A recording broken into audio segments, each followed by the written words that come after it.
Buenas tardes. Vamos a celebrar ahora esta mesa expertos, pero sobre todo compañeros y amigos de la Facultad de Medicina de esta Universidad CEU San Pablo, de aquí de Madrid.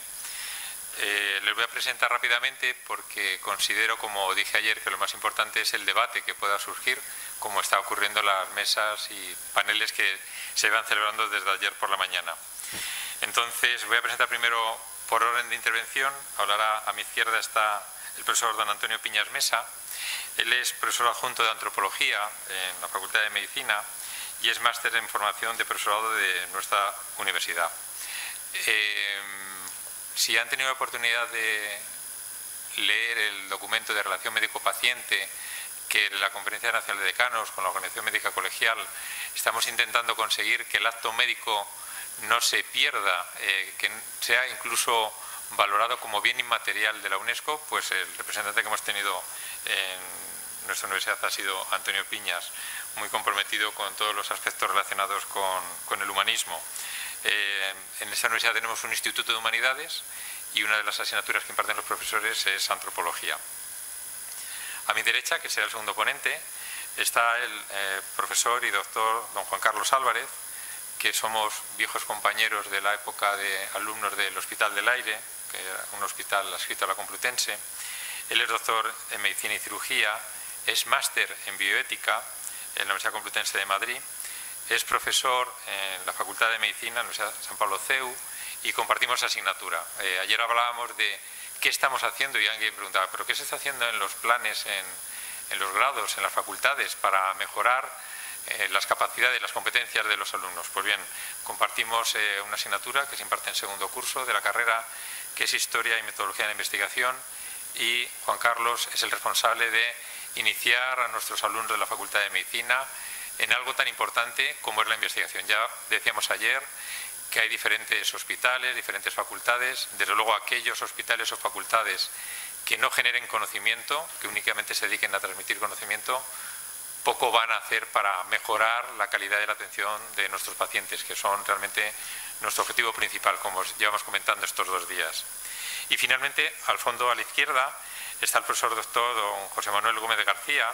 Él es especialista en cuidados intensivos, es también máster en bioética y es profesor de ética y comunicación asistencial en nuestra Facultad de Medicina, en nuestra universidad.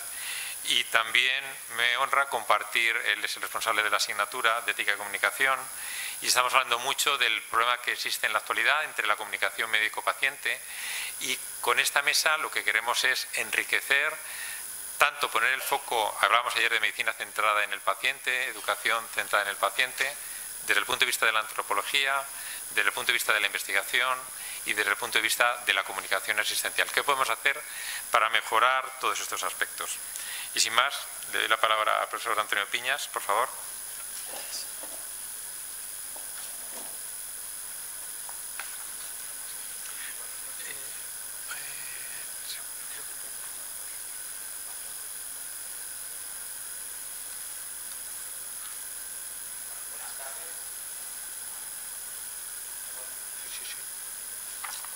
Ahora sí. Pues buenas tardes. El tema que he desarrollado para estos 20 minutos, tratando de atenerme al tiempo que tenemos, va a ser la relación entre el enfoque de la medicina antropológica, lo que se denomina también la medicina narrativa, y al final quisiera indicar en qué medida se puede colaborar desde la educación médica para formar profesionales que tengan unos mínimos conocimientos y unos fundamentos antropológicos que le permitan tanto comprender adecuadamente su ejercicio como mejorar la comunicación y la relación con el paciente. Cuando hablamos de medicina antropológica, nos referimos también a la llamada medicina personal, un enfoque que surge en los primeros decenios del siglo XX como un movimiento de crítica hacia un enfoque de la medicina, una medicina demasiado objetiva, es decir, una medicina que desde un paradigma cientificista se queda únicamente con una dimensión de la persona como es su dimensión objetiva. en realidad el ser humano es objeto y sujeto. La medicina objetiva ganará y tendrá logros muy positivos, pero olvidará una dimensión de la persona y también del paciente, como es su realidad personal. Esa realidad personal se compone de vivencias subjetivas, vivencias psíquicas, vivencias también sociales, que el sanitario ha de saber acoger para poder analizar, para poder comprender la realidad de la enfermedad, poder diagnosticar bien y también poder aplicar una terapia adecuada.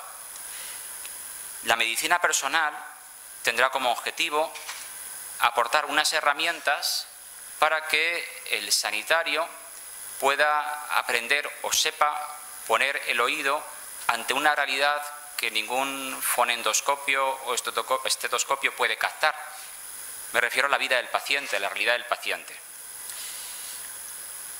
Mucho tuvo que ver en el desarrollo de este enfoque de la medicina personal, la medicina antropológica, los hallazgos del psicoanálisis, que como su propio nombre indica, se centra en un análisis del psiquismo, pero no solamente del psiquismo, sino también de la narración que es la vida del paciente y el propio paciente. Cómo a partir del psicoanálisis se comienzan a ver los síntomas, los signos que hacen referencia a los síntomas del paciente, se comienza a ver todo ello como formando un relato que tiene que ver con esa vida de un paciente dentro de un contexto social que necesita ser interpretado para ser comprendido.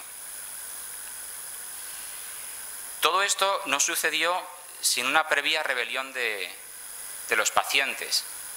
Por un lado, una rebelión social, la rebelión social de esos pacientes que piden una medicina universal, una medicina para todos, pero particularmente especial el caso de los enfermos mentales que observan cómo la medicina objetiva se queda con una única dimensión del ser humano y es por tanto ineficaz a la hora de comprender el origen del trastorno mental y del trastorno que tiene que ver con lo que sucede en la vida subjetiva del paciente.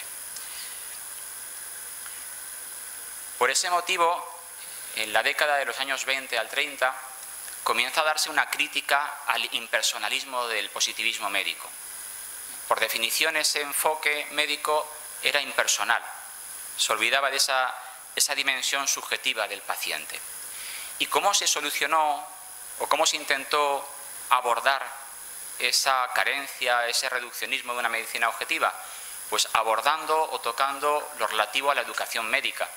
A partir de ese momento pues, se introducen en el ámbito de la formación del futuro médico saberes paramédicos, introducción a la medicina, sociología de la medicina y entre ellas también una disciplina que va a ir ganando en importancia como es la medicina antropológica.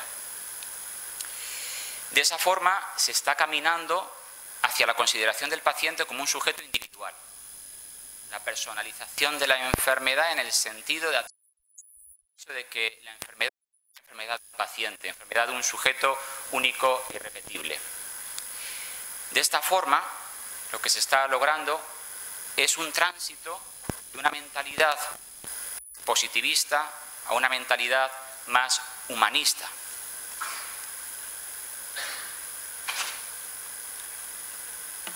Un antropólogo médico alemán, von Krell, puso de moda una frase que dice así: no hay enfermedades sino enfermedades en personas, no hay enfermedades sino enfermedades en personas. De esta forma, esta frase que con frecuencia se la atribuye a Gregorio Marañón, pero no es suya, tampoco es de von Krell. El propio von Krell la aprende de un filósofo neokantiano que había comenzado a teorizar en torno a esta cuestión, ¿no? Pues esta frase marca el tránsito hacia ese nuevo paradigma de centramiento en la realidad subjetiva del paciente e iba a ir marcando también unos nuevos modos de entender la enfermedad y la adquisición o recuperación de la salud. La persona, objeto y sujeto. Como no soy un objeto, no soy objetivo. Como soy sujeto, soy subjetivo. Y por tanto, mi vida tiene que ser comprendida como una narración. Y la enfermedad y la salud que acaecen en mi vida forman también parte de esa narración. Y desde ahí habrá que ir comprendiendo ambos sucesos, enfermedad y salud. La medicina narrativa se inspira también en esta frase o esta sensibilidad que Ortega tuvo a la hora de contemplar la razón como una realidad. La razón consiste en narración. Algo humano, algo personal o colectivo, solo se comprende narrando una historia. La enfermedad como narración y la adquisición de la salud también como formando parte de esa narración. Se va conquistando así la individualidad del paciente. Este nuevo enfoque hará que muchos médicos, antropólogos, se empeñen en encontrar los rasgos individuales de una enfermedad en un sujeto concreto. El propio Marañón decía en alguna ocasión: la úlcera de un profesor de filosofía no es igual que la úlcera de un agricultor. Dice, radiográficamente son la misma, pero el cómo cada uno ha llegado a esa enfermedad ha sido por caminos distintos. Centramiento en el momento personal de la enfermedad. Este momento personal puede ser la causa remota de muchas enfermedades. Desde los años 60 del siglo XX, en las facultades de medicina de Estados Unidos comienza a ser frecuente la introducción de asignaturas del tipo medicina y narratividad, medicina y narraciones. Estas asignaturas tienen al menos dos objetivos. El primero, comprender esta realidad narrativa del sujeto, pero también el mejorar la empatía de los profesionales de la salud para comprender efectivamente cómo el sujeto, aparte de tener una enfermedad, es una realidad subjetiva que necesita ser comprendida desde dentro, y eso se supone que irá mejorando el nivel de comprensión del enfermo, del paciente. Se busca un médico humanista y humano. Hipócrates nos decía: el médico cura a veces, alivia con frecuencia y consuela siempre.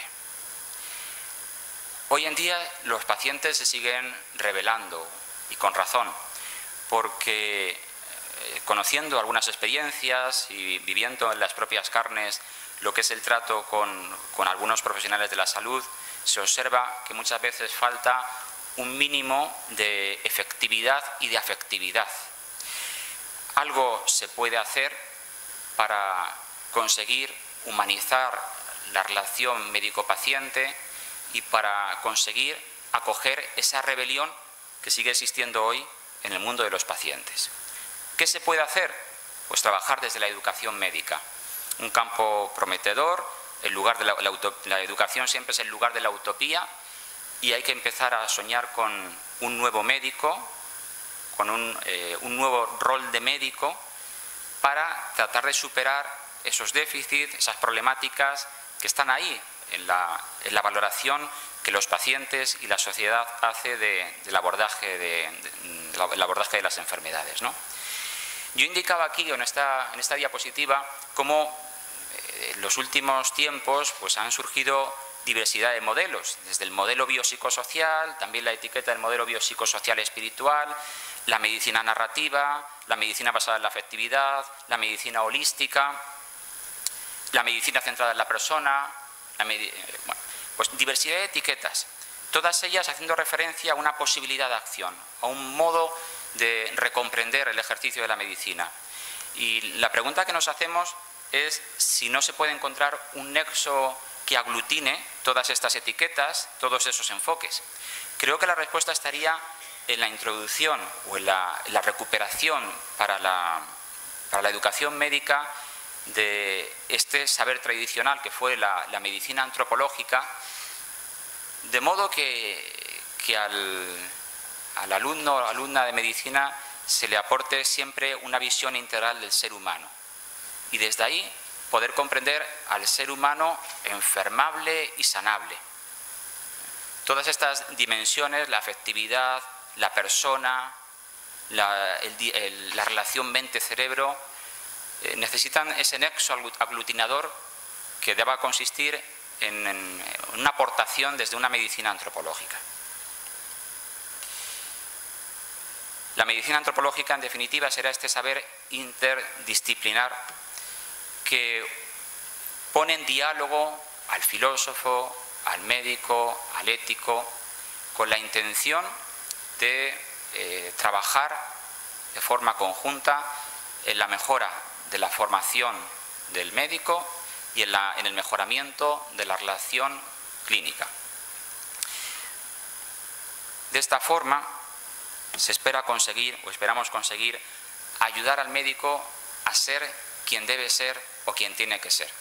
Pero todo ello lo conseguiremos, se podrá aportar un granito de arena desde el ámbito de la educación médica. Gracias por la escucha.